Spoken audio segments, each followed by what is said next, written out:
Gerald, it's great to have you with us. Thank you, Stuart. I'm really intrigued about how your life began. And I wonder if, firstly, you could just chat through some of your early boyhood memories, where you were born, the things that you did, and then drift into your first time when you went to church, one or two things that you experienced then. If you start that story, I'll perhaps chip in with one or two questions. Yes. Yeah, great. Well, I was born in November 1944 at a time when a bomb dropped on Cobham, and the war was not yet over.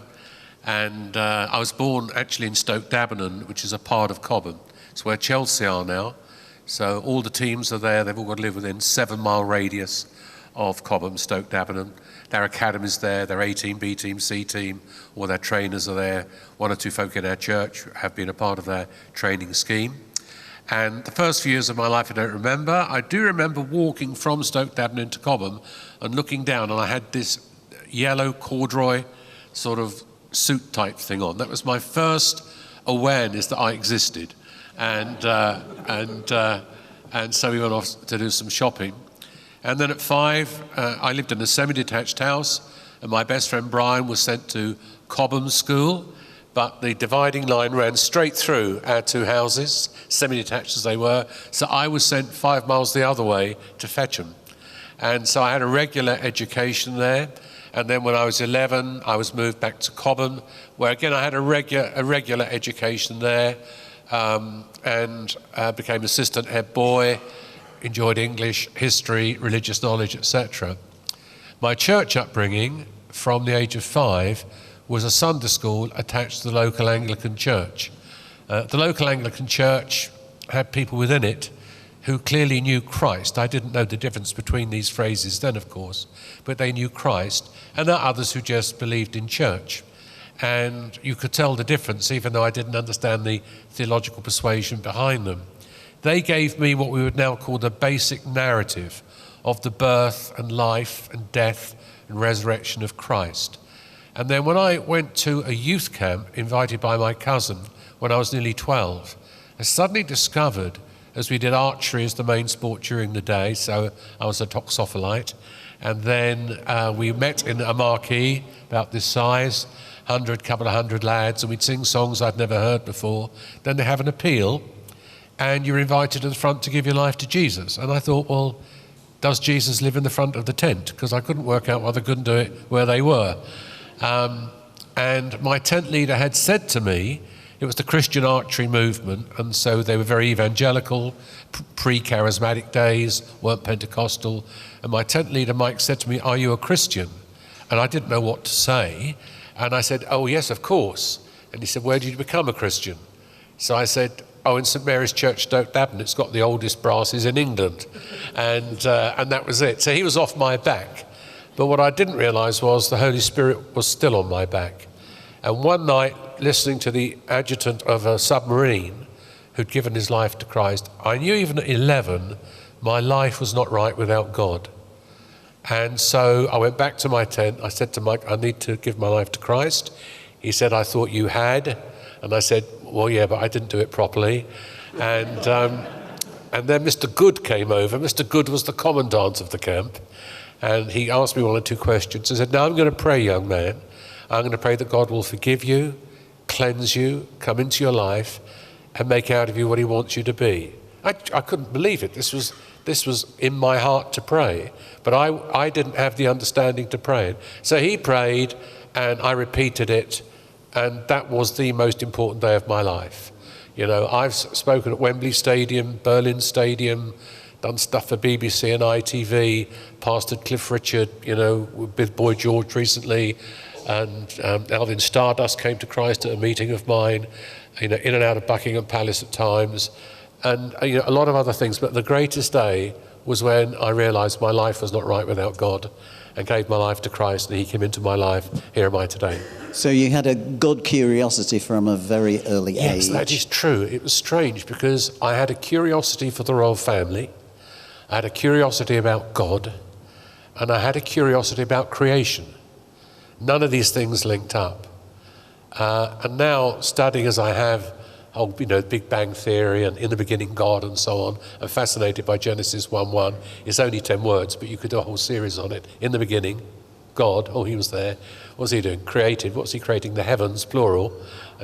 Space, outer space, where God lives, third heaven, and the earth. And in the Times just a few weeks ago, they said that astronomers and scientists are astonished that they've discovered that the universe is 3 times older than the earth. Hello. Every scientific discovery at the moment is virtually proving the Bible is correct. What was your question? Well, I think you've pretty much answered it. Right. So we'll move on to the... Was there a change that took place, and did you suddenly then attend the Anglican Church on a Sunday? What then happened after that camp meeting? Well, probably what had happened, it was purely coincidental rather than providential, but by the time I was 11, it was really bad psychologically. We sometimes as Christians put up hurdles for people. And so I went along to the Sunday school because I was sent there. They never said to me after year 1, do you want to go into year 2? It was just automatically accepted you did. But when you got to 11, you went to Bible class, which was held in another building, led by someone you didn't know. And I just thought, no, there was no reason why no. Then I go to the youth camp, give my life to Christ. It was in Salisbury in Wiltshire, Coombe Bissett, a little farm in Coombe Bissett. And when I came back, I told my parents, and my mother said, oh, that's lovely, dear. She said, they've got a wall steak and kidney pie in the oven, and we'll go home and have supper. I think they just thought I would grow out of it. But of course, my tough years, growing up, coming to terms with your identity, your sexuality, relationships, I'd not hit that at the age of 11, 12. So all of those things I had to face. So far from my life changing, getting purer and purer, cleaner and cleaner, more and more honest and useful and influential, in lots of ways there was the public Gerald Coates, that's who I wanted to be, and the private Gerald Coates, so I couldn't handle at all. And it eventually took an accident where I borrowed a friend's motorbike, my sister's boyfriend's motorbike, May the 12th, 1962, and it was 8 o'clock in the evening. Sterling Moss had had his accident at 2:30 that afternoon, which finished his career, who, for the younger ones here, was our most famous, we'd call them Formula One racing driver then. At 8 o'clock, I went for a little drive on this bike. It wasn't a private road, Davenham Drive, where I live, but it was almost private. There was no traffic on it, you didn't go anywhere, it was circular. And I went round, and then suddenly I was faced with cars parked, they were staggered on either side of the road. So if you had 2 cars on either side of the road, you couldn't get another car through the middle, so they staggered them. So I wove in and out, and then the bike got a puncture. Went out of control, it hit a curb, I went straight over the handlebars, hit my head on one of 2 brick pillars holding up wrought iron gates, blinded this eye, broke almost every bone in my body because I was like a rocket hitting this thing. And my father could hear this motorbike revving up, and he ran out, and the 2 lads who pushed me because they hadn't got a kickstart said, oh, we've got a right little Sterling Moss here, Mr. Coates. And so he then heard the crash and ran, picked me up and carried me home, laid me on the sofa. I was drowning in my own blood from my eyes, head, everything. And my mother came out, and they never swore in our family, but she came out, and as she was coming out of the kitchen, she said, why are you making this bloody noise at the moment? And then she looked down, saw me, and just hit the ground. So my father had me drowning in my own blood, and his wife on the floor. So what age were you? I was 17, nearly 18. It was May, my birthday's in November, so I was 17 and a half. So they rushed me to hospital, initially to Kingston, then to Atkinson Morley, and there I was in hospital in the same ward as Sterling Moss. I didn't know that for... You've always wanted to be alongside sort of famous people. Yes, I have. Yeah, I have. Unashamedly. Yeah, unashamedly. If you can influence the influencers, a lot of the influencers aren't known. So, I've already talked to someone here, given him my card. I said, the only people who've got this card are Stuart Bell, who's been a 30-year friend, and James Prentice, and now you. And because this guy's going to be very influential. And most people, they get their support and help and advice from their household or their cell group or their leadership team. Every now and then you just need someone to talk to who's not in your face every day. Say, what should I do in this situation? So anyway, I was at Atkinson Morley, top brain hospital in Europe then. Wiley McKissick, who's no longer with us, was my surgeon, my brain surgeon. I had 5 clots of blood around the brain. If any one of them had touched my brain, I would have died immediately. I was unconscious for a week. I was semi-conscious for another. As I often say, I'm conscious now in case you're wondering.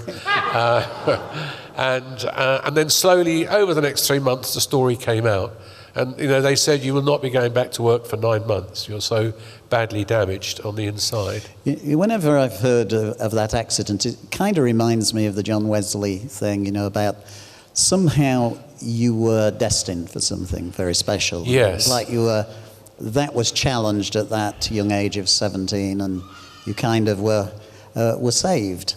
Was that a really defining moment for you? Did you see it that way at the time? No, I didn't.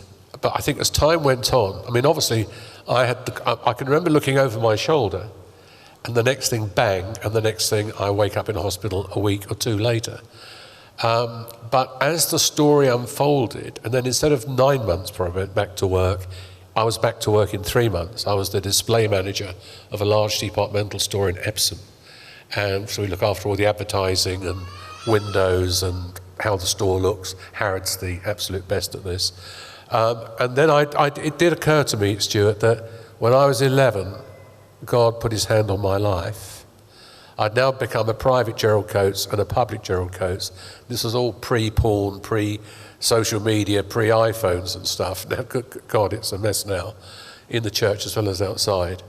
And then it occurred to me that God in his grace put his hand on my life again at the age of 17. And so I decided to bring these 2 people together, get them to talk to one another, because they were barely on a nodding acquaintance with each other, and to become as near to I wanted to be as I could, so I didn't have this private life. So if you move on with that quest for God, tell us a little bit about how the church was in those days and how you connected into church. What kind of church was it? Where did you get those early, where did you put your life, in terms of church in those early days? Well, when I came out of all that accident and went back to work, and Atkinson Morley called me Miracle Boy, because what I didn't say is that on May the 12th, my parents followed the ambulance, police cars, and got to the hospital, and sometime later, 4 hours I think, they said you may as well go home because there is no way he's going to survive the night. He is so badly damaged on the inside. Just go home. So although they were God respecting, they weren't committed Christians. And that night they really, really prayed for the first time in their lives that God would save their son. And so when I was 17, I came out of all of that. I was now on my way out of the archery movement at just about the age you sort of left. I parted company with the Anglican Church, a fact for which most are profoundly grateful. And there was only one evangelical church in Cobham, which is a small town of 12,000 people. And it was the Plymouth Brethren. We were officially open brethren. We were about as open as Securicor at midnight. But they became, for the next 6 years, my spiritual mothers and fathers. We didn't use that phrase then. That was too personal. But they gave me good Bible teaching in the main, except for the gifts of the Spirit. Good friendship. They had me in their home. I'd never been in a Christian home before. Wonder what a Christian home's like as against my home, etc.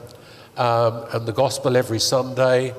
What did a Sunday service look like in the Plymouth Brethren? It was the hymn prayer sandwich. Yeah. Well, let me put it like this to answer your question specifically. There was no talk of apostles or prophets or the fivefold ministries. We got the Bible, so we didn't need most of those. We had the pastor, teacher, sometimes an evangelist. There were no recently written songs. They didn't exist. They were all choruses, which literally were choruses to hymns, and we just sing the choruses together. That was a sort of avant-garde thing to do. There were no women in leadership and ministry. There was little community involvement at all. There was no church planting at all. And so there were no times of worship. You didn't have them. There was no non-religious Christianity. It was as religious as hell. And that was more important sometimes than the gospel, which is how we ended up with a liberal church. And it's worth noting that in my lifetime, we've been losing about 1 million church members every decade. And it's not the whole church, and it's not even country churches, though when you come to the Church of England, 53% of their churches are where 12% of the people live. So mathematically this can't last. But what we've got now is growing conservative evangelical churches, charismatic evangelical churches, Pentecostal churches, with a colossal wave of the apostolic, the prophetic, involvement in community, being committed more to one another than the thing we're in, with women in leadership and ministry to some degree or another, with a few exceptions, deep community involvement, non-religious approach to Christianity, humour. You'd never hear you wouldn't even hear a good joke, never mind a bad joke. You have none of that at all in church. It was being reverent. And so I used to sit down and think, now, that is mine. I always say, turn your phone off. So that will eventually stop. So there we are. I apologise for this. And so I could answer it and say, you'll never believe where I am or what I'm doing. So there we are. Nona's phone might go now, dear. Turn it off. Where were we? Well... So none of those things existed. Then one Thursday evening, there was a Bible study, and in the brethren are very well known for their word by word, line by line Bible studies. And we were doing 1 Corinthians, and which is really 2 Corinthians because he refers to a letter he'd already sent, which we haven't got. But anyway, so this is officially called 1 Corinthians. And we spent like 3 months on Corinthians 13. The love chapter, and about 3 minutes on Corinthians 14, the gifts of the Holy Spirit. And I thought, I can't work this out at all. We zipped through this like lightning. So in the Q&A time, which I liked, I put my hand up to Rufus Levitt, an eminent Bible teacher, and I said, Mr. Levitt, why don't we speak in tongues today? Now, what he would have said was, because we've got the Bible. Now, their answer's got nothing to do with the question. No. At all. It's like, does Wednesday squeak? I mean, what are you talking about? I mean, it's just completely ridiculous. But suddenly, when I asked this question, if he'd answered it like that, I would have thought it through and thought, that's not the answer to the question. But I wasn't allowed to do that, because as soon as I asked the question, before he could even answer, there was this group at the back saying, these young people, they're never happy with what we provide for them. And I thought, what can of worms have I opened up here? And then one day I began to read A.W. Tozer, a great influencer in my life, and several others.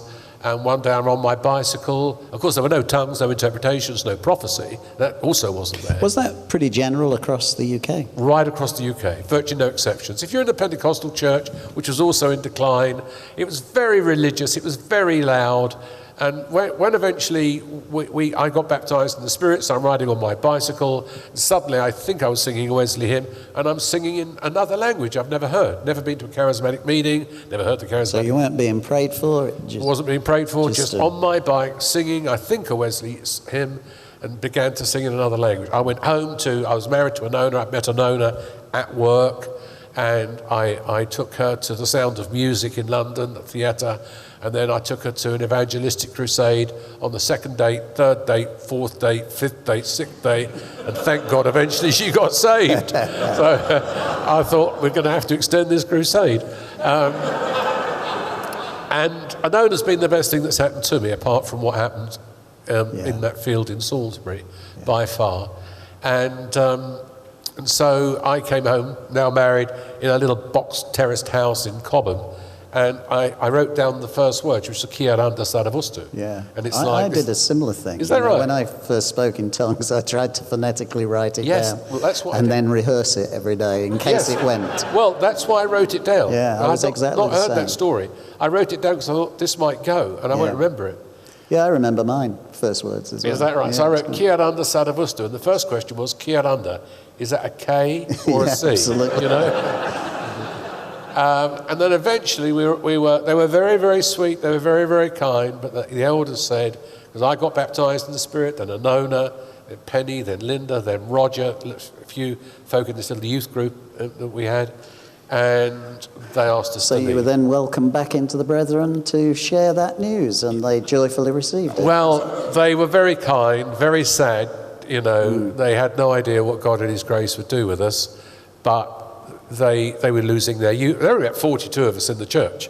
Yeah. I had about 6 or 8 in a youth group, but they knew they were going to lose them. Yeah. And the next Sunday, of course, well, what do you do? Yeah. Because you can't say I'm committed to Christ if you don't love the church. We hear a lot of criticism about the church. Jesus loves the church and gave himself for it. So if we're going to be like Jesus, we must also love the church and give ourselves for it as well. And the church isn't always where we think it is. It's in other places too. So what did you do? Well, it was Sunday morning, and you've got David Pawson at Guildford, you've got Stanley Voke at Walton, you've got Harold Owen at Woking, but there was no transport in Cobham on a Sunday. We had no car. If we'd had a vehicle, life may have turned out very, very differently, with all humility, for an awful lot of people, not just in Cobham. And so I got a coffee table out, and I put a cloth on it, and a little bowl, white cloth, a little bowl, got some Ribena, and real bread this time, and so on, a little Bible. And I thought, oh dear God, I brought the Brethren Assembly into my front room. This is the last, so we put it all back, and so on. And then we met, and we prayed, and we sang from redemption hymnal rather than whatever it was we had. We broke bread together, and we realised this is symbolic, but bread and wine are more than symbolic. There's nothing in the New Testament that's just symbolic. So how many did you begin with? 5. 5 of them. It was those 5 people. Penny, Linda, Roger, Anona, and myself. And growth was very, very slow because no one else was doing it. Roger Forster was doing something in South East London, but it still smelt much the same as the past. It's just that he'd got brilliant theology. Did you know at the time others were doing it, or did you feel this is just me? Oh no, it's just us. We didn't know anybody who loved Christ who wasn't part of a church. And these 5 people, you can barely call them church. We didn't have elders, we didn't have all the things I thought you needed. I didn't know of Roger. Well, I did know of Roger in South East London because his wife, his first wife, who 18 months after they were married, died, and she is buried near my mother and father in Cobham. And so he used to come to the Gospel Hall. So I knew he was doing something, but it wasn't what we were doing. But then we weren't doing anything. We were just 5 folk meeting in the front room. And then there was John Noble. He was starting something in Romford, but I didn't know who John Noble was either. There was Lance Lambert in Richmond, but that was smelled differently as well. And I guess you never heard of much happening up north. Oh, nothing at all. No, nothing at all. Yeah, no, you've got Sid Pearce down in the West Country, Uncle Sid. And then you've got Wally North up in the north. Morecambe. Lancaster, but actually it wasn't all the same. Yeah. It was even then quite different. It was all different to what had gone on for 100, 200, 300 years. Now that's a big comment to make, because I think it's an accurate statement. Something was shifting, wasn't it? And you've used the word charismatic, but that word would not have been used before that time. So tell us a little bit about the Charismatic Movement and what happened around that season, because there were a number of things happening around the same time. Obviously there was Bryn Jones developing something in Bradford, and various other people that later we perhaps discovered, but it seemed a God time simultaneously outside of the established Pentecostal groups. Tell us a bit about the Charismatic Movement. Well, these 5 people, and then later 15, and then 25, and then 50 and 100, which was over 2 or 3 years. This didn't happen quickly. We felt very much on our own. One, because we didn't know any of these other people even existed. There were no networks. There were no Bible weeks. There was no social media. You couldn't go and look and see. You couldn't Google anything. It didn't exist. Hadn't been invented. And it was all quite different. So Bryn was still in his denomination. Terry was still in Holland Road Baptist Church, Terry Virgo. I've got a lot of respect for. Theology's, somewhat different, but a lot of respect for what he's done.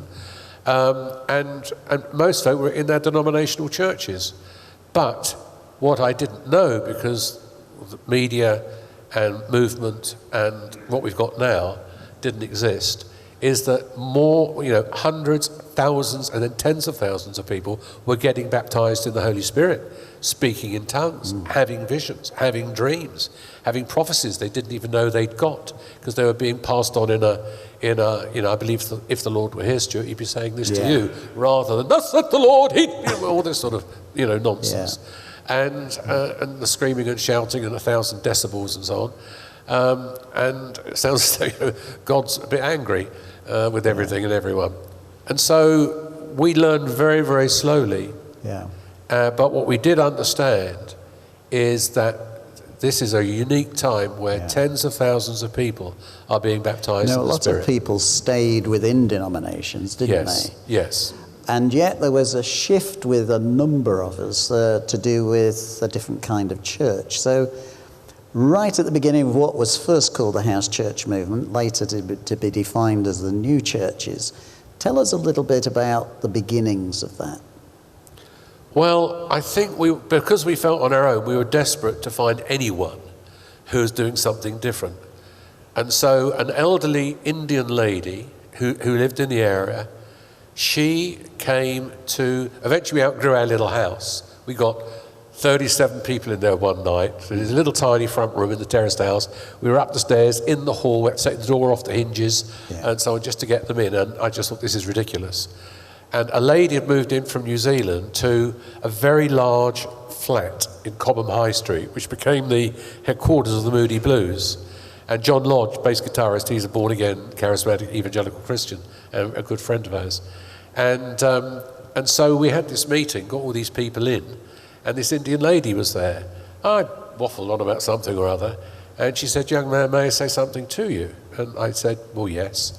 And she was in her 70s, I would think. Indian lady, quite small, and she said, "I've prayed for this area for 30 years, and I've prayed that God would walk among the candlesticks and he would relight the fires that have gone out. And I believe you're the answer to my prayer over the last 30 years. Well, I had no clue what she was talking about. I was in my mid-late 20s. I married Anona when I was 22. She was 18. But it turned, she wasn't with us much long after that, but it turned out by God's grace that is what happened. And I was one of those lights that didn't flicker out, so on.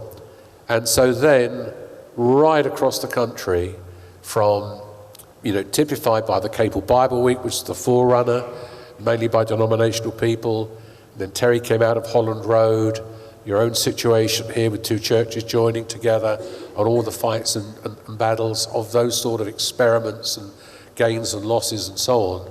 And on it went, and things happening down in Southampton, Bryn, of course, with his network of churches, and lots more beside that don't have the profile, but profile doesn't always equal significance. You can have a lot of profile and be insignificant in 20 years.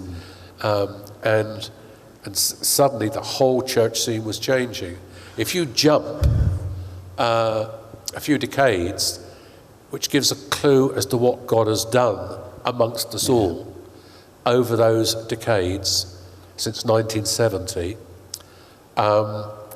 one night I was at the National Evangelist Conference, taking a small part with Noel Richards, who was my best friend for 30 years, and we saw each other just the other day again, and Ravi Zacharias was the main speaker. On the Wednesday night, we finished at 9:30, got out by 10, went to Belper, just outside of Derbyshire, and had a meal, the three of us. And we had 2 or 3 glasses of wine and a nice meal, went back home, got into bed about 2 in the morning, and at 5:30 I was woken up fresh as a daisy. Now, I'm a late night bird, I'm not that good in the mornings, leave me alone for an hour and I'll be all right type thing. And but I had this word, and I kept pushing it away, semi-conscious. Eventually I got up. I tend to keep a pad and a pen at my bedside, and it was, the Archbishop of Canterbury is going to bring back more than one, but less than a handful, to re-evangelise the UK. I may have met George Carey, I'm not even sure I did, but let's just say I did. We weren't friends. I had no access to the Archbishop of Canterbury. what do I do with this? So I just took it home. And then a few days later, Michael Green, the theologian, author, phoned me just over a matter. Someone had come to Christ in our area. He was in Canada, at the Canadian mission. And he said, you've got some good Anglican churches in your area, which is true, but I think you'd be better off with you. And then went into half an hour of what's going on, who's what, Christian gossip, all this sort of stuff. And then I said, Michael, I do want to thank you. 45 minutes on the phone with you and all the way from Canada. And he said, I'm not in Canada, I'm in London. And the penny dropped. And I said, oh, you're with the Archbishop of Canterbury. He's bringing you back, isn't he? There's more than you, but less than 5. He went nuts on the phone. He just went bananas. No one's meant to know about this. It's going to cost £1 million to put on. It'll be sunk before it gets underway. So I told him what I told you. And then a few days later, he came to our New Year's Eve party, which you and I, Irene, have been to over many years. And, we have all sorts of people there from, Cliff Richard to Stuart Bell and Irene Bell and Michael Green and so on and so forth, and a few others. And so we said to Michael, let's get together. And he said, and all the dates he was free, I wasn't. And when I was free, he wasn't. And so he just said, I'll let George have this, Archbishop George Carey. And so the party's going on that used to go on to 2 o'clock in the morning, knock on the door at 9:30, there's Michael and Rosemary. And I said, well, you said you couldn't come. They said, well, we said to the children, it's New Year's Eve, what shall we do? And they said, well, we're going out. We don't know about you, but we're not staying here. And we were sat there at 10 o'clock saying, we could be at Gerald and Nona's party. So we had them in, poured them a glass of wine, went into the dining room, which was quiet at the time, and he said, well, I've shared all of this with the Archbishop, and he's saying this must be of God, because Gerald's given us such a hard time over the years, and now he's prophesying against the very thing he thought. Just briefly stay with that thought. Gerald's given the Anglican Church a hard time. Part of your journey has been really dealing with religious stuff. And I remember it was every time I heard you, you'd have a go for a particular Bishop of Durham at the time. Tell us just briefly about that. You really did rattle some cages with regard to religious things. Just tell us a little bit about that. And I think some of that, again, there was prophecy into your life with regard to certain aspects of your ministry, yes, indeed. Doing that. Yeah. Is that worth just exploring? I don't often talk about this because it happened a long time ago, but I very, very rarely dream. And I had a dream for a very senior businessman in this country and gave it to him, not knowing what it meant. And he wrote to me 2 days ago to say, this is a huge mentoring thing I'm starting. Had no idea I was going to be doing it. Young guys and women are flocking out of everywhere to be part of it, and it's all happened in about 3 weeks. And he said this is a direct result of one dream. Now, I very rarely dream, but I dreamt that I was in a vehicle on a stony road with evergreen trees either side hemming me in, and eventually I get to the end of the road, and there is this acreage of bowling green grass, and very, very hot, and groups of young men and young women in white blouses and black skirts, guys in white shirts and black trousers with their Bibles having Bible studies. And I knew I couldn't stay where I was. I had a sense this is a one-way road. If I turn around, I'm facing traffic coming up behind me, now in front of me. And so the only way out was to drive across this bowling green grass to the horror of all these people having Bible studies. And of course the Bible says all flesh is as grass, and the worst flesh is religious grass. And so I have, in the main, not intentionally, but found myself saying things, which happens with the prophet. I've said many things, actually, I don't believe in. I believe the opposite of what I'm saying, but that's a true sign of the prophet. It's like, off you go, Jonah, and say this. And Jonah says, well, I know what you're going to do, so no, I'm not going. And so God puts him in a submarine and gets him there anyway, and so on. So that has been a mark of what I've done, but it's not like I stand up and say, I'm going to sock it to them. That's never, ever been in my heart. But sometimes a lot of what I've said, most people are already thinking, but no one can say it. Now, again, wasn't there an elderly gentleman that interpreted that a bit for you? Am I making that up? You know the dream you had? Yes. And the gifts beginning to move in people's lives. There was a gentleman that you took that dream to? No? There may have been. I distinctly remember this story. Do you remember this, Anoni? What? Ron. Oh, yes, thank you very much. Yeah, I remember these things. Yeah. You see. Yeah. Well, what? Yes, thank you. No, and it is in the book. I mean, Ralph Turner's written the book. Yeah. It's not my book. I've read it. But, I mean... It's good. It's hard. We've got hardback here, but hardback's sold out. You can't buy it anywhere in the shops now. It's just gone off the shelves. And so what happened was, I didn't understand, it's obvious now, but I didn't understand what this is about. Yeah. So I'd heard about this man called Ron Wing in Canterbury who interpreted dreams. So I wrote off to him. He phoned me back in no time at all and said, the car you're in is the car you're now driving. And I said, well, yes, it's a beaten up Hillman Minx, which, weirdly enough, I bought for 10 shillings in Canterbury. It's absolutely true. Yeah. And he said, and the road you're on is a man-made road. And all your life you've been on a man-made road from your parents to church. And you're hemmed in by trees. And trees in the Bible are men. And when Jesus prayed for someone, it didn't quite work the first time. He said, what do you see? He said, I see men as trees walking. And now you've come out to this grass and you're very impressed with this grass. God doesn't want you to be impressed with it at all. All flesh is as grass. And your ministry for the rest of your life will be driving across the grass and ruining everyone's religious experiences. And you know, that's... And I said, oh, hallelujah. There's been pretty much a cost to that, hasn't there? Yeah. And as you look back now, however, you know, when you were speaking of the Bishop of Durham, who in those days was saying some pretty crazy things about Scripture and so on. But it must be a joyful thing for you now to see what's happened in the Anglican Church, even out of Durham with N.T. Wright and then our present Archbishop of Canterbury, Justin. It's great, isn't it, that some of that religious stuff that you had... Because actually in our setting, as you well know, as you were a breath of fresh air in those days, as you came to what was then Grapevine. And I remember you kind of breezed in, and it was just a breath of fresh air, but also there was a big reaction on religious issues, and you did cause me some measure of trouble. I remember the night we were in this big tin metal building. It started to rain. Pouring with rain.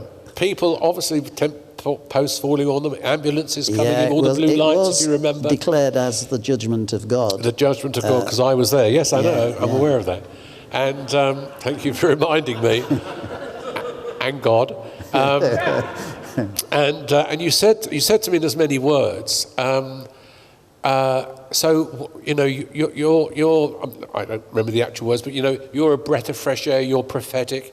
Why did the prophets get into so much trouble? Yes. And I said, well, how about wipe the shit off your face? That's that's a good start. That was the little phrase. And with that, folks started to get up and walk out, shouting, and, you know, it was whatever. And I'm just quoting the Bible. And for quite a while, I'm trying to look at the original language to check all this out. And there were people that said, you've got to disown this man now. And yet there was something very important in our setting of dealing with some of those strange religious settings that were going to harm the church. And so knowing the story of you going across our grass, I was able to handle that. And we've been the best of friends all the way through that, and I thank God for it. If I just go back to fresh expressions, because you know, Archbishop George Carey started it, and as a result, Anona and I, at that time, some money came our way. It may have been royalties on a song or something. And so we tithed it and sent it to Michael and Rosemary. It's £250, which was at least 20, 25 years ago. It's quite a lot of money. But it was a tithe from something we'd been given. And he sent it back, typical Michael, and said, put it in the Lambeth Partnership, because then you'll get invited to the AGM. So I thought, well, that's the last thing I need, an AGM at Lambeth Palace. So I ignored it, but it stayed on my desk for weeks and weeks, and in the end, I just felt I couldn't send it back. So I filled in a form and sent it off. So we didn't go for 2 or 3 years at all. I mean, meeting the Archbishop of Canterbury with great respect is a bit like, meeting the Queen. It'd be lovely, but so what? I'm just one of 9,000 she's met, in the last decade. And so we didn't go. But then we went up, and after a very fine meal, we go to the guard room, which is where the main meeting place is, and then he would say, welcome everybody, and especially Gerald and Ona Coates. And I'm going, there are 200 people here who are supporting Lambeth Partnership, a lot jolly more than my measly 250 quid. This is £1 million they're raising. Why me? And that went on for 3 or 4 years, every time mentioning Ona and me. And then one day, I was actually talking to George in the dining room. Then he said we ought to go in. So he went to the front. I went to go to the. There were no seats at the back, and Countess Gillian Brent said to me, "Oh, Gerald, why don't you come and sit at the front here with me? At least George will be able to see you this year," and so on. And it happened. And I suddenly realised we are the only non-Anglicans here. These are all Anglican, wealthy businessmen. Then, of course, along came Rowan Williams.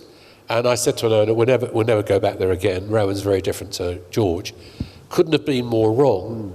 And on the occasion, which must have been about 4 or 5 years ago, when they voted down women bishops, or whatever you think of women bishops, voted them down, as we came into Lambeth Palace up the stairs, his vehicle came in behind us. I went up the stairs, and Ona had a few words with Rowan.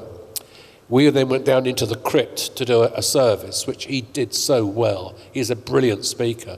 You get 13 minutes, and you get more in 13 minutes from Rowan than you get in 13 weeks in an average church, And I thought, I'm really going to thank him for that, because they just voted down women bishops. I know that he was heartbroken.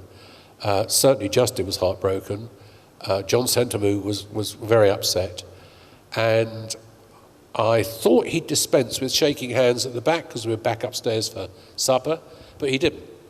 And as we got to the gate, the door, and Ona was behind me, and we literally threw our arms around each other, and Ona said to me when we were driving home, I thought you were going to get lost in being enveloped in his robes. What did you say to him? Because he broke down and burst into tears. And as we were hugging each other with about 200 people all behind, and Nona right behind me, I said, Rowan, that was absolutely brilliant after the hell of a week you've had.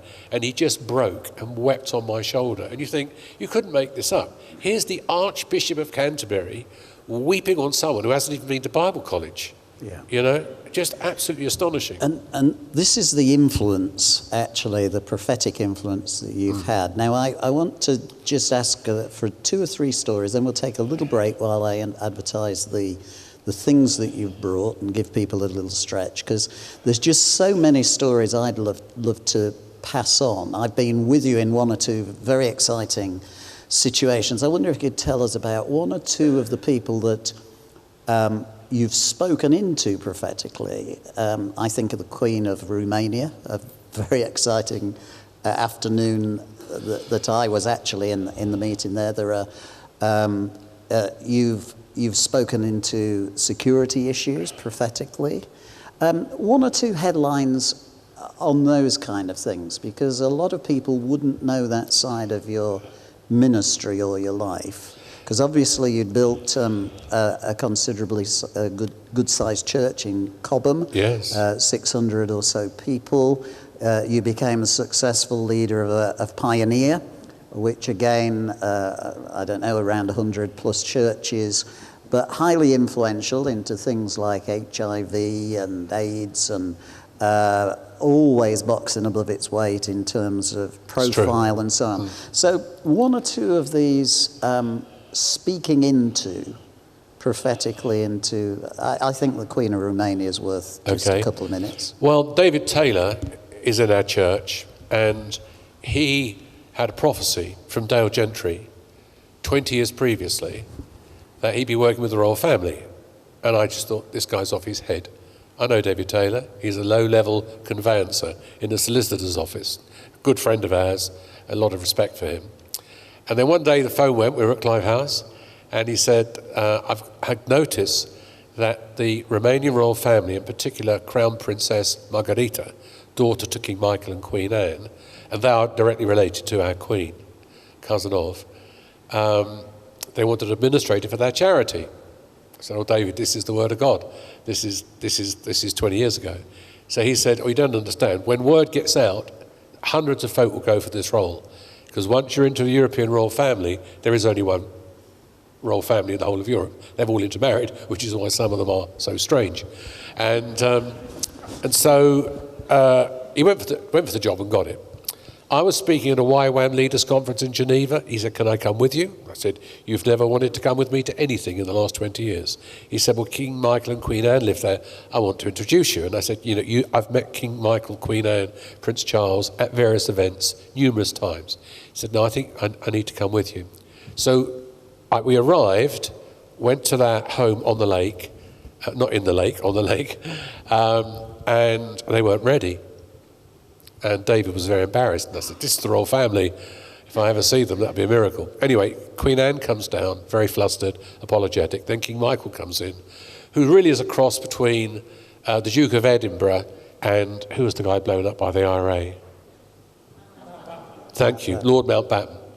And in fact, when that happened, Prince Charles transferred a lot of his affections from Mountbatten to King Michael. He was a very austere figure. Eventually they told me a story, which I can't repeat, which involved a death and a suicide and so on, and all that paperwork. Would you pray for us? So here I was, praying with the cousin of the Queen and Michael. They'd been thrown out by the communists 50 years previously. They're back there now, they're back in their royal palace and so on. And I pray this prayer. It is the flattest prayer you've ever heard in all your life. It was the least impressive prayer that the King and Queen probably have ever heard in their lives as well. And I just thought, well, what was all that about? You never saw it coming. You weren't prepared. But I left them 2 books. One was A Shattered Visage by Ravi Zacharias, the real face of atheism, because atheism destroyed their country. And the other was my autobiography, which obviously your autobiography you've written yourself. Ralph's written that one. I just said David Taylor's in it. It'll help you understand the story. So about 3 weeks later, Princess Margherita, the daughter, Crown Princess, calls me the God Squad, phoned me from Geneva and said, my mother has just read your book twice in the last 3 weeks. She needs to come and see you. And I said, oh, I'll come and see her. She said, no, she's coming Monday week. We've already discovered you're free from your office. And she's now got permission from Queen Elizabeth to come into her territory, because that's how it works, because she's a sovereign queen coming to a sovereignty. And so we arrive, and we're sitting in the garden of our house under this huge oak tree, Queen Anne and myself, and Nona, David and his wife, Carrie, are sitting in my office. We lived in a very modern home then, massive glass windows and so on. And they're praying like mad. And Queen Anne shared, just poured out her years of fears and stories and confidences of the British royal family. And I sat there thinking, this is worth millions. You've got no idea whether you can trust me with any of this at all. If I went to the press with this, I'd be a really wealthy man. I've never even told Nona what was shared with me then. And then I said, ma'am, thank you for all of that. Now may I ask you why you've come? Because she clearly hadn't come to tell me all of that. And so she said, well, I read your book, and I thought religion was full of rules and dogma. And I hate rules and dogma. But through your book, I realized Jesus Christ is offering simple people like me friendship. I want to be his friend. What do I have to do? So led her to Christ. She went home. Within 2 weeks, Princess Margherita's on the phone saying, what have you done with my mother? I said, Princess Margherita, what do you mean? She said, she's found her vocation. She wants to serve Jesus for the rest of her life. And so then it was Yehudi Menuhin's 80th birthday party, who of course is Romanian. His school is in Cobham. We were with Bobby Chen, world-class pianist. We were guardians for just the other night at a concert we put on with him. And so David drove her to Buckingham Palace, to this event, an 80th birthday party. And eventually David was called to collect her, drove in, collected her. King Michael and she got in the car, and Queen Anne said, I want to sit in the front. Which is unheard of. So David thought, what on earth is going on? So she said, I've been very busy tonight, David. I've been gossiping the gospel all over the palace. I've been telling them that I've met a man who's given me a book, who's introduced me to his God, and his God has changed my life. And I've told Charles, if you will read this book, God could change your life too. Now, what we've got today, God's doing far more behind our backs than in front of our faces. There are things I don't know. What we've got today is a queen who's utterly and totally committed to Jesus Christ. You see it every Christmas Day afternoon at 3 o'clock. A friend of mine, academic theologian, helps her write the speech, but he said to me she owns it, she doesn't read the script. Nearly all the royal family now, well actually all the royal family, almost without an exception, are either committed Christians or they are very strong cultural Christians. Princess Sophie, who is married to Prince Edward, does a Bible study with the Queen every Sunday afternoon after lunch in Buckingham Palace or Windsor Castle, which is why she has this special relationship with Sophie and so on. And, you know, and some of these stories, which are not known, but they're not confidential, they're not things I've been told that I shouldn't repeat in private or public, they need to be told because almost everyone here in this room has prayed for the royal family. And you need to know God has been answering your prayers. And so this is the situation we have now. You know, when it comes to the European Union, I've never said this publicly, even in my own church. You know, I thought a lot about this, and I brought along something. I'm not going to read it to you, but it was about the EU and so on. And I came to the conclusion, I'd rather have the Magna Carta, where God is honoured and Christian people are honoured, and we've built a country where people can express their religions. We don't want to bar religions, we just need to know who we're barring or why we're barring them for, whoever they are, whatever their religion, or atheism. And Christians and Muslims have lived alongside each other for hundreds and hundreds of years. And what happened in France with the magazine turned peace-loving Muslims into people that were very, very dangerous. And it was our fault. It was the secularists' fault. They riled the Muslim community because they disrespected them and laughed at them. And whereas we are told by Jesus that's what they will do to you, and eventually they might even take your life, they don't have a theology to cope with that. And so, you know, I'd much rather have the Magna Carta where God is honoured and there's justice and the whole legal system is based upon the Magna Carta than anything the European can offer us, let me tell you. Anything at all. And we have a copy in Lincoln Cathedral. Of course you do, I'd forgotten that. Great. Well, our time is moving on, and there are so many stories, and you didn't even tell one of my favourites to do with the Queen of Romania, with the Toronto stuff that's happening. Just very quickly. Very quickly. Because you've got so many great stories, but I want as many of these stories out if we can. Well, they're in Ralph's book here. Well, what happened was, after all this experience, I got a message from Princess Margarita, who said, my mother wants to do a tour with you. So I said, the Queen wants to do a tour with me. She said, yeah. I said, well, look, my diary, Princess Margarita, is pretty much booked up 8 months in advance. And but she could come. I'm doing a big thing in Bristol and a big thing at the Elmbridge Leisure Centre in Surrey. And so she flew over. And the two things you don't do with the royal family is you don't lobby them. You don't raise issues. And the lobby is a pub just down the road from Washington, the White House, and that's where folk go to plan their strategy as to how to influence the president. It's called the lobby. And the other thing you don't do is you don't touch them. You may remember the Queen in Canada, where the president touched her arm and she pulled away. You just do not touch them. And so we go into this packed meeting in Bristol, secular venue. Nona was there.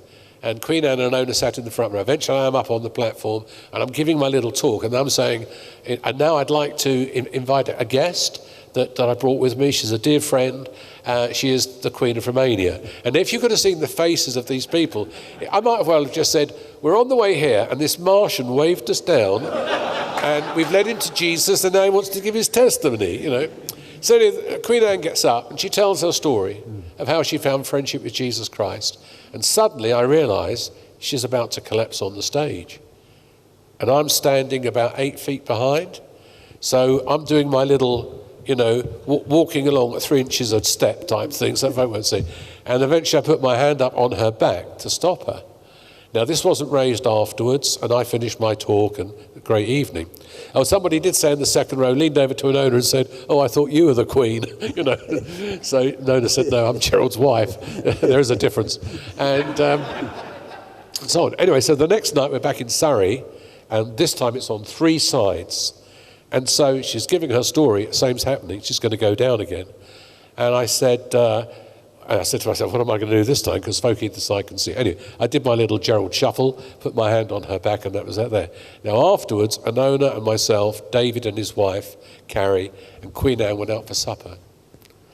And eventually I thought, I think the friendship's strong enough to take this. I said, "Ma'am," it's Her Majesty first, and then "Ma'am" every time after that.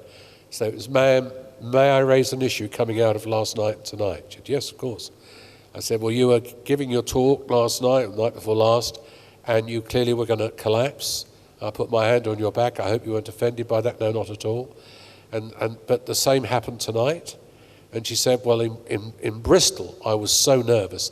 I'd never done this before. But after I just thought I was going to faint. But after I finished, I thought, this is what I want to do for the rest of my life. So tonight," she said, "I wasn't nervous at all. And yet I knew I was going to faint on the floor. What do you think this is?" So I said, "Well, there's this place in Canada called Toronto. And I've been over there for the last few months speaking at large events, 7,000 people a go. And one of the signs is people who can't, when God turns up, often people literally can't stand. And they fall on the floor and they laugh. And this laughter has gotten rid of all sorts of forces from their lives and so on." So she leaned over to me and she said, "So you think this is the Holy Spirit?"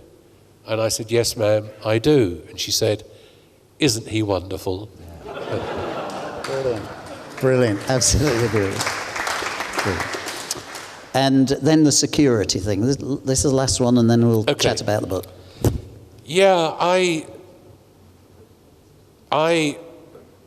am aware that God knows everything that's gone on thus far in his broken world and everything that's going on today.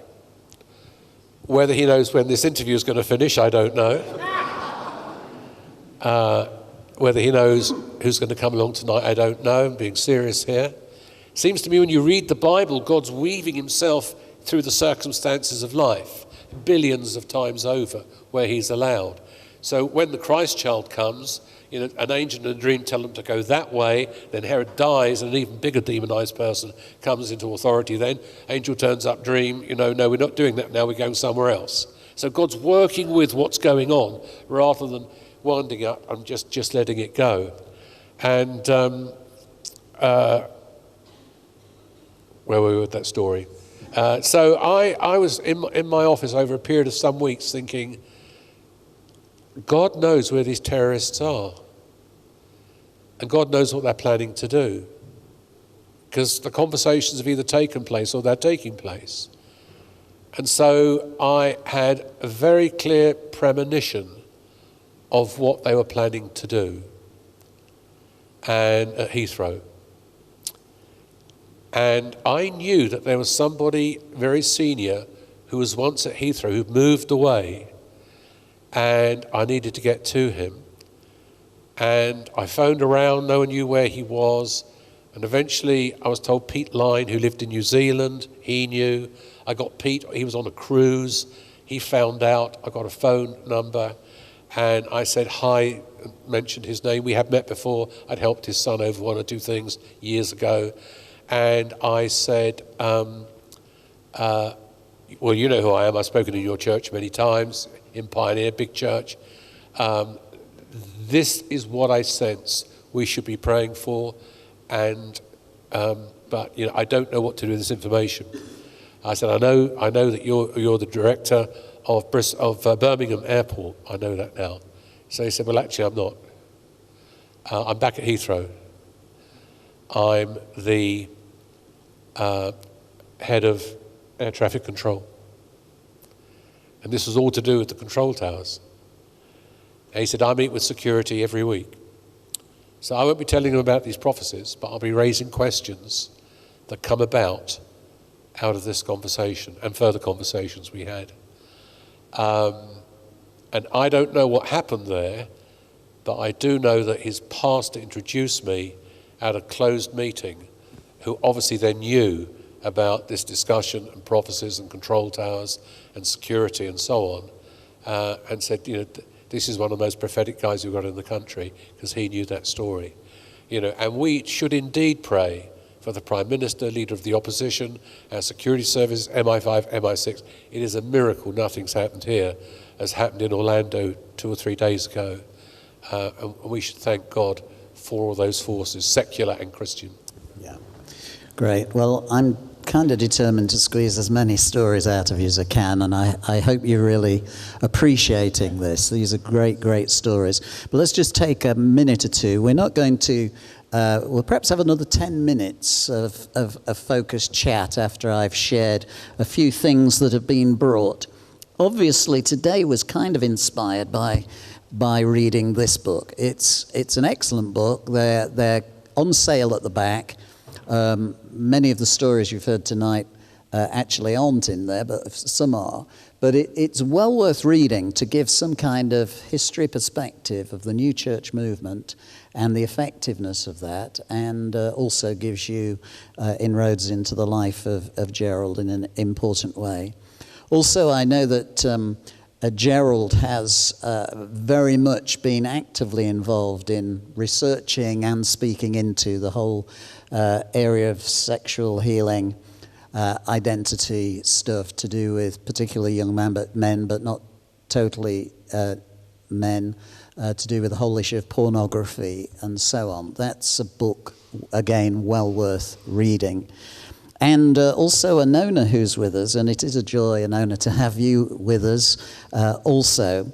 Anona's got a fabulous story. Again, many of you would not know.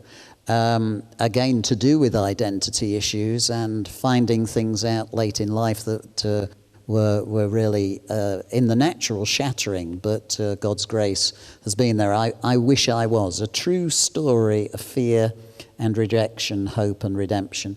Again, it's a great read, and if you're not a reader, there's an audio version of that with Anona actually reading from her book and her account of her life. So we're honoured to have you both with us, and I really hope that we will get some of these products before we go.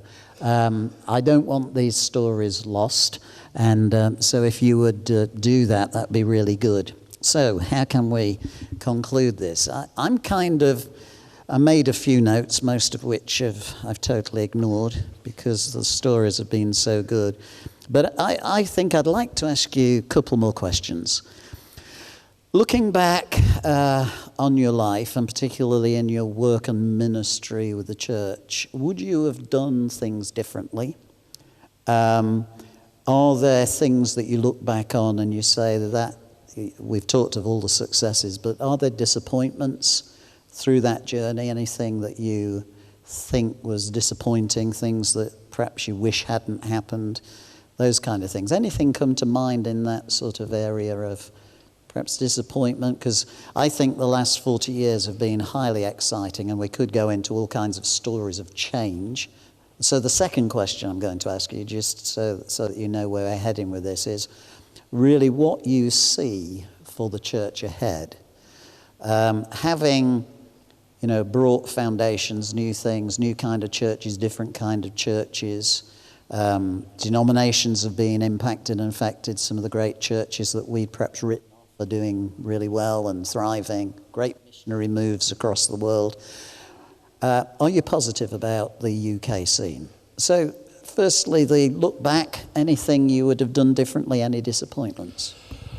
I don't think a pioneer is in a position to be able to know how influential he or she is going to be when you look at this jungle of chaotic theology that Jesus could come back at any moment, eschatology, which is biblically absurd.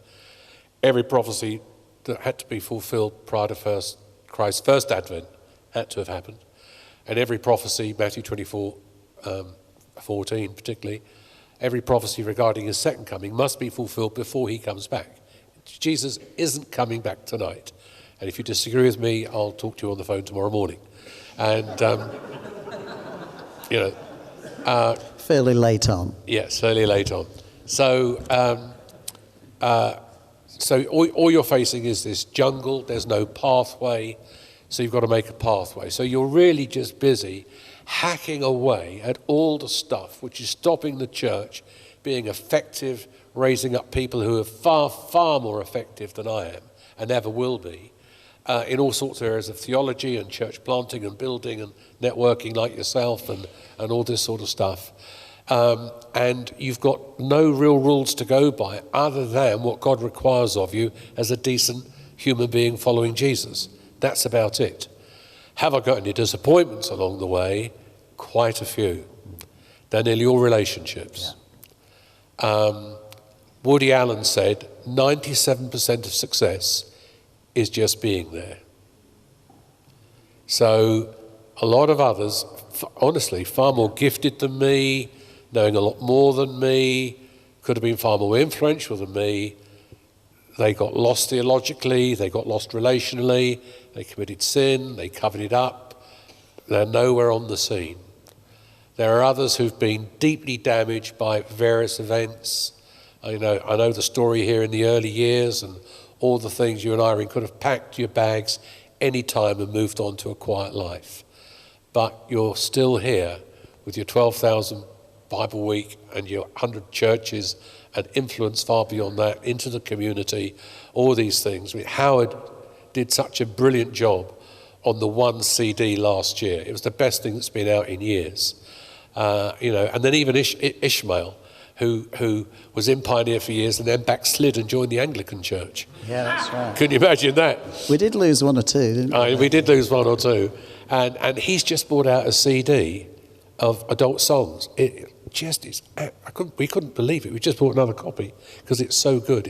I forget what it's called, but it's fantastic.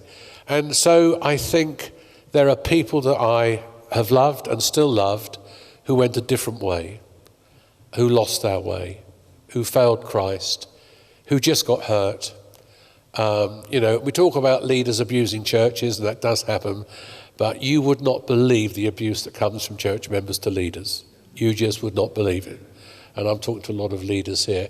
And you only need one every year or two or three to slow you down and distract you. And we empower what we focus on. So if you keep focusing on people who are this and that and the other and so on, you are empowering them in your life. You're giving them room in your heart and your mind when you should be praying for them, shake the dust off your feet and walk on. It's what Jesus told us to do. Don't hang around, don't be sentimental, don't all this sort of stuff. Just, you've done what you've done. They've said no. They can find you again if they want you.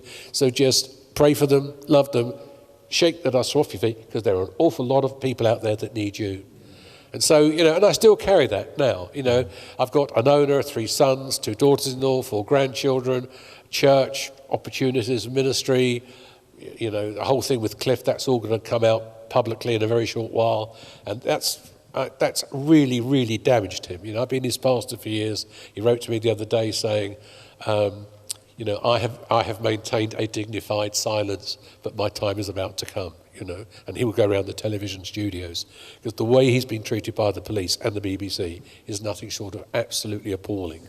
It's absolute disgrace and so on. So, I've got lots of high mountains I've climbed, experiences I've had, stories in the book, stories not in the book. But as I often say at an event like one, this has probably been a mountaintop experience for you.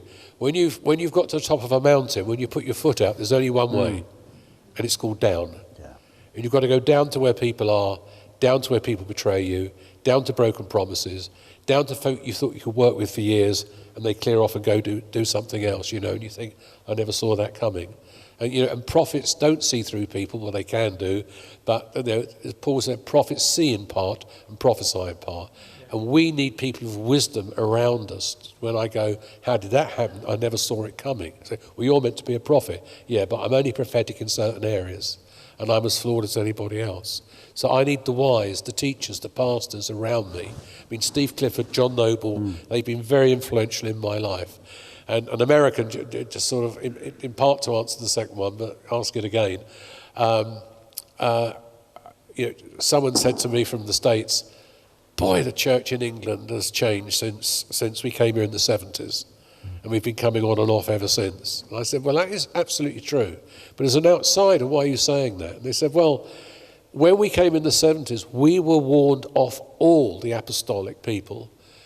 Terry Virgo, Roger Ellis, Roger Forster, Bryn Jones, and particularly you, because nobody knew what you were going to do next. You were the wild card.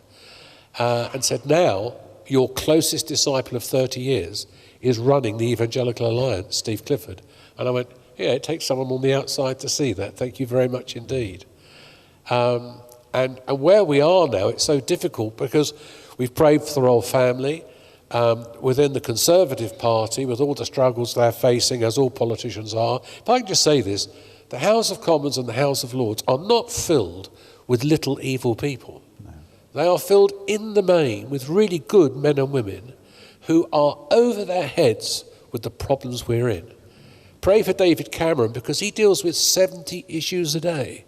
He is being fed lines by his speechwriters and by his aides and by his team members and by his cabinet members and so on. He's got no way of checking out loads of these things.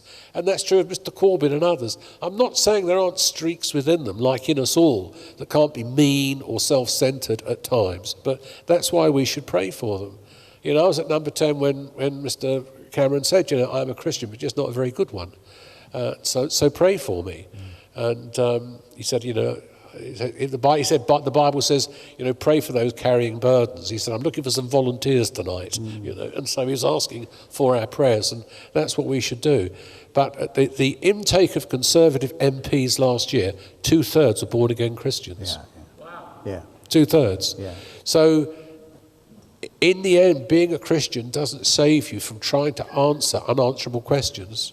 What do we do with, you know, layer after layer after layer? And then you've got, for the first time in my life, Stuart, the church is growing. Yeah. So what you've got is the loss of liberal traditional churches, the rise and rise and rise of the large churches, mega churches, growing large churches, HTB, KICC, 10,000 people, a lot of the black churches. Roman Catholics in London were all the authorities planning to close down their training colleges, churches and whatever, because people are leaving Catholic Church in their droves, many of them getting born again, baptized in the Spirit, joining evangelical churches, and then suddenly you can't imagine what's going to happen, and they're flooded with Poles who love Jesus Christ, flooded. So now they're opening up Bible schools and all sorts of things. And, you know, we were at the Pope's World Youth Day in Cologne a few years back with Cliff and Delirious. And, you know, we met all these young teenagers, young adults in their 20s on the train. You just think they were from our evangelical churches. They love Christ, high level of scripture. So as far as the church is concerned, God's doing a lot more behind our backs than in front of our faces. And the church is growing. And then when we were at Lambeth Palace on one occasion, Archbishop Rowan Williams was talking to Bishop Graham Cray, Maidstone, and they were talking about fresh expressions of church, and they were talking about guitars and bands and having church at 4 o'clock on a Sunday afternoon or Thursday evening or maybe in the car park of the local Tesco's and things like this, etc. And one lady said, so can I please ask, when are these young people eventually going to go to a liturgical service? And Rowan and Graham sort of shuffled on their feet and said, well, that's the whole thing, they never will. They're never going to relate to church as we know it. It's on the way out, other than high days and holy days, coronations and funerals and sort of things we have seen and will be seeing. And then suddenly one of them leaned over in front of this august assembly and said, of course, you were doing this in 1970, weren't you, Gerald? You know, and an owner and I drove home, and I said to an owner, I never, ever in my life imagined that anybody would give credit to me and my friends, of which you're one. Obviously, this wasn't a one-man show or one-woman show. There are loads and loads of us who, pioneered our own small way. You would never imagine your wildest dreams the Archbishop of Canterbury, who is responsible for 74 million Christians around the world, saying, you didn't know what you were doing when you and your friends did what you did. You're fighting your way through this jungle. Yeah. We can learn now from the last 40 years' experience. Thank you very much. We'll take it on from here. That's great. And then, of course, you've got Alpha. You can't have a 10, 12-week Bible course, which 4 million people go through, and for it not to affect the church. Absolutely. It's just amazing. And Nicky said, were it not for the various new church networks around the country, we would never have done Alpha. But of course, by the time we'd done what we'd done, and we're still serving God and we're still doing what we're doing, but they've had space now to dream up Alpha. And if you look, people say, what did Toronto do? Well, I'll tell you what Toronto did. You look at Alpha when it started, get the chart, it's on the website, get the chart, and Alpha bubbles along for 10, 12 years with about 9 or 10 churches over a decade. Yeah. Holy Spirit comes to HTB, bang, and of course it's full of lords and politicians and wealthy business people and the guy who's just done the shack. That's in the book. He's just finished the shack. He wrote to me yesterday or the day before to say, I've got 3 weeks left on the shack, then I'm coming to see you. And all of that was because of a prophecy at HTB that I gave him. Didn't know who he was. And he was last year asked to do the shack. It's a multi-million-pound film. He's got 3 weeks and he's finished it, and it'll be here next year. And so you just cannot imagine that what we've done between us, the Terrys, Rogers, Stewarts, Geralds, and many others with less profile, actually created a vacuum and created a space for Nicky to say, right, this is the time with Alpha. And when the Holy Spirit came over that period of time, when folk were lining up 2 blocks to get into HTB at the time, you see the graph go from bumping along the bottom to doing this. And I think now it's nearly 4 million people that have done a 10, 12-week course through Alpha. And it's just been remarkable. And so Anona and I are deeply grateful, along with you and Irene and Roger and Faith and Terry and Wendy and lots more besides. So you're hopeful for the church ahead? Absolutely. We reflect what we focus on. Let's focus on what God is doing, not what flesh is doing or the devil's doing or anything else. Gerald and Ona, from our perspective, you're stars. You've been...